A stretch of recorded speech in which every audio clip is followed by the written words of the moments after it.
What's up, everyone? Thank you for joining me once again on another episode on this channel. If this is your first time here, make sure you hit the subscribe button and also ding the bell for notifications so you'll know when I put out future videos. In today's episode, we're talking Terminator Dark Fate. Now, we all know about the controversial comments that Tim Miller made a few days ago or so about toxic masculinity and everything like that, and toxic males are going to be scared of grace in this movie. But he actually today brought out some other new stuff actually concerning the movie. So we're not talking any woke stuff today. We're talking about a certain thing that will or will not show up in this movie, and I think it's probably going to cause some controversy. So I want to give my theory on this. So Tim Miller has this quote here, and this is what he says. There's this new future because of what Sarah did at the end of Terminator 2, and it's worse than ever. And that gives us the opportunity for these new characters. Gabrielle comes from something that is not Skynet, but it's like Skynet. Now, if you remember the trailer, you saw Gabriel Luna. He plays the new Terminator. It's actually called a Rev 9 model, and he splits into two, but he is not a Skynet Terminator. And it just dawned on me that the model that he is called Rev 9. It has no T series because all of the other Terminators have been T800, T850, T600, those kind of things. But in this one, he's not a T model. So he's just a Rev 9. And he says that this model does not come from Skynet. So that just kind of blew my mind there for a second. All right, Skynet is probably not going to be in this movie because of what happened at the end of Terminator 2. Now, if you remember at the end of Terminator 2, Sarah Connor, John Connor, and the T-800 destroyed Skynet for the most part. So I thought that everybody was actually going to think that Skynet was coming back in this movie, but it doesn't look like that. It looks like Skynet is probably going to be dead in this movie, and there's this new cyberspace machine kind of thing that takes Skynet's place. That's my theory on this. And he also adds some other stuff here. He says, and Mackenzie comes from something that Kyle Reese and the Resistance did. I tried to keep Gabrielle a bit grounded while still interesting. I feel his new weapons and abilities are right for our times, but not so ridiculous that it turns into a visual effects superfest. Okay, not a visual effects superfest, but in the trailer, if you look at it, the CGI didn't look that great when he was, fixing himself back up. But that's just me. I digress for now. So he continues on. At the same time with Mackenzie's character, I really like her origin story.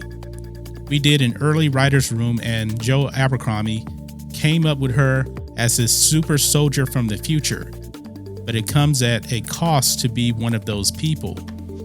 They're the first people to die. They're the shock troops who protect the rest of humanity, and her readiness to sacrifice is a really interesting way to come at a character. Okay, so basically she's expendable, in other words. She's the first line of defense. When you go to war, the front line of soldiers, they're most likely going to take the most losses. So that's what she is.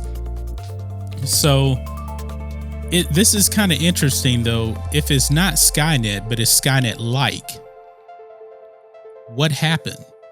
Did Skynet have like this secondary protocol just in case they were destroyed? And that's where the new Terminators come from? I don't really know. He also said that the Arnold Schwarzenegger T-800 model is something different from the other Terminators. So I don't know.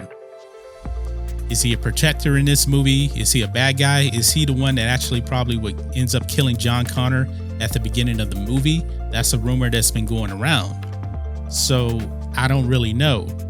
So let's say, for example, they destroy Skynet at the end of Terminator 2. but maybe there was a secondary T-800 in the timeline of Terminator 2 just in case the T-1000 failed.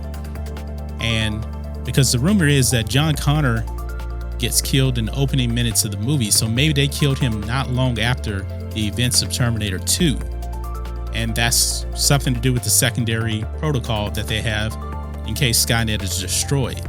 So I'm wondering now if the Arnold T-800 is going to be helping after he's already killed John Connor. I don't know. But this is somewhat interesting about the movie. I'm really kind of down on this movie now based on the first trailer and the comments from Tim Miller. We still don't really know what's going to happen with John Connor in this movie. And a Terminator movie without Skynet, I don't know. If this is a secondary protocol to Skynet, that's one thing, but what if it's just Skynet is completely eliminated from the picture and some new technology is developed by the government that's not Skynet, but it's essentially Skynet 2.0. I don't know. But guys, what do you think of this? No Skynet in Terminator Dark Fate. It may not be John Connor either. So if they're going to eliminate John Connor from this movie, eliminate Skynet from the movie, that's extremely risky to me. I don't know how they're going to be able to hold the crowd and keep their interest with this. They better have a really, really good game plan with this. James Cameron, I know he's back. He helped with the story on this, so we'll just have to see. But guys, let me know what you think about all this in the comments. If you're new here to the channel, please hit subscribe to catch future videos from me, and we will catch you on the next video. John Matrixx, out.